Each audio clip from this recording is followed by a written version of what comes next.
Bismillahirrahmanirrahim. In today's lecture of week number 8, we will be able to learn about combined cycle power plant. So let's start our lecture with combined cycle power plant. What is combined cycle power plant and why we use combined power cycle? As we have already studied the vapor cycle and the gas cycle. In other words, we have studied the Rankine cycle and Brayton cycle. In both cases, the efficiency were less, especially when we consider irreversibility factor. In both the cases, the overall thermal efficiency was very low. You may consider it was below 40%, around about 40% it was. But in case of combined cycle power plant, we can reach efficiency above 60%. It may be 60 to 70%.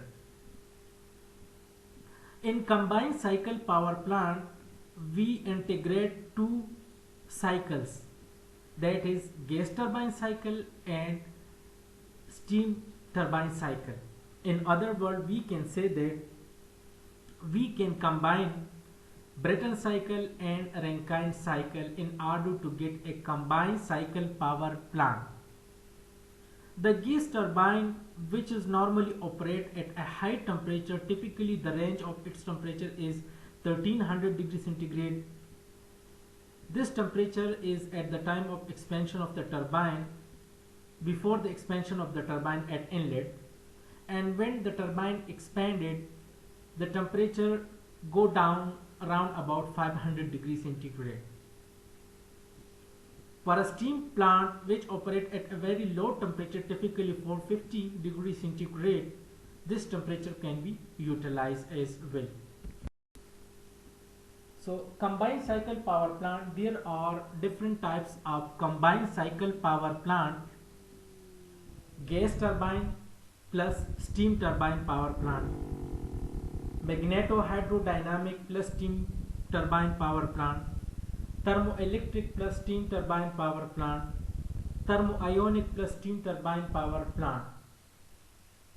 But the most successful power plant worldwide use is the gas turbine and steam turbine power plant, because the gas turbine and steam turbine power plant combine to give us a higher thermal efficiency above 60% and round about 70%.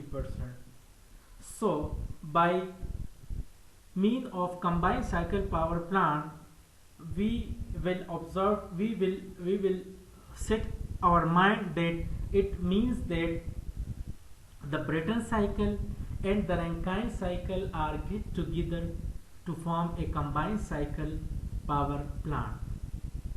The Brayton cycle, which is known as gas cycle, is normally topping cycle because of its higher temperature, and the Rankine, which is known as steam cycle, is bottoming cycle, which is below the Brayton cycle.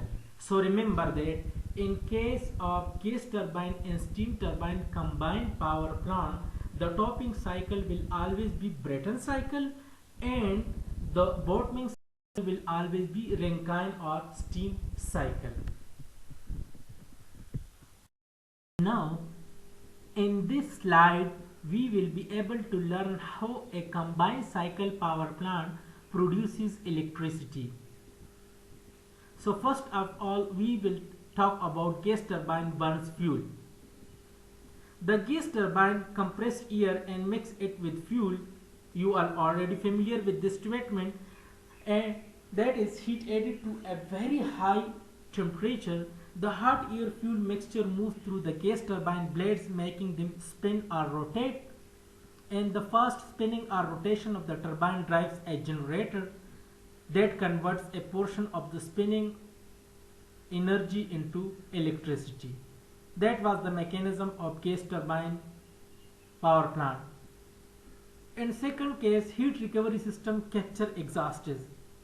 A heat recovery system is also known as heat recovery steam generator, and this generator captures the exhaust heat from the gas turbine that would otherwise escape through the exhaust stack. So this exhaust gases which is exhausted through stack or chimney can be collected in a heat recovery system which is known as heat recovery steam generator. The heat recovery steam generator creates steam from the gas turbine exhaust heat and deliver it to the steam turbine. Number third, steam turbine deliver additional electricity. The steam turbine sends its energy to the generator drive shaft where it is converted into additional electricity. So this was a complete electricity production process of a combined cycle power plant. First of all, electricity generated from gas turbine. The exhaust of the gas turbine run the heat recovery system or heat recovery steam generator, and this steam can be utilized in steam turbine power plant to produce electricity. A schematic diagram and TS diagram of the combined cycle power plant is shown. As you are already familiar with Brayton cycle and Rankine cycle, this combined cycle power plant is the combination of steam cycle and gas cycle. But one thing should be remembered, that gas cycle is operating at very high temperature as compared to the steam cycle. Therefore, the Brayton cycle or gas cycle will be on the top, and this will be known as topping cycle, and the Rankine cycle or steam cycle will be on bottom and is known as bottoming cycle. In other words, we can also say that gas cycle and steam cycle power plant, or we can also say the gas vapor cycle or combined cycle power plant. All the process you are familiar: 1 to 2, 2 to 3, 3 to 4, 4 to 5, 5 to 6, 6 to 7, 7 to 8, 8 to 9. You are already familiar with all these processes in Rankine cycle and Brayton cycle individually. So that was the whole diagram of the combined cycle power plant, and the purpose of the combined cycle power plant is to increase the thermal efficiency. So in order to increase the thermal efficiency, we can combine the Brayton cycle and Rankine cycle in a single unit and receive high thermal efficiencies. In order to calculate the combined cycle power plant thermal efficiency, the simple formula work net divided by heat supplied will be applied. But one thing must be remembered, that the net work will be equal to the net work of the gas cycle plus the net work of the steam cycle. Here we will introduce Y. So what is Y? This Y will be briefly explained in a numerical problem of combined cycle power plant in the next class.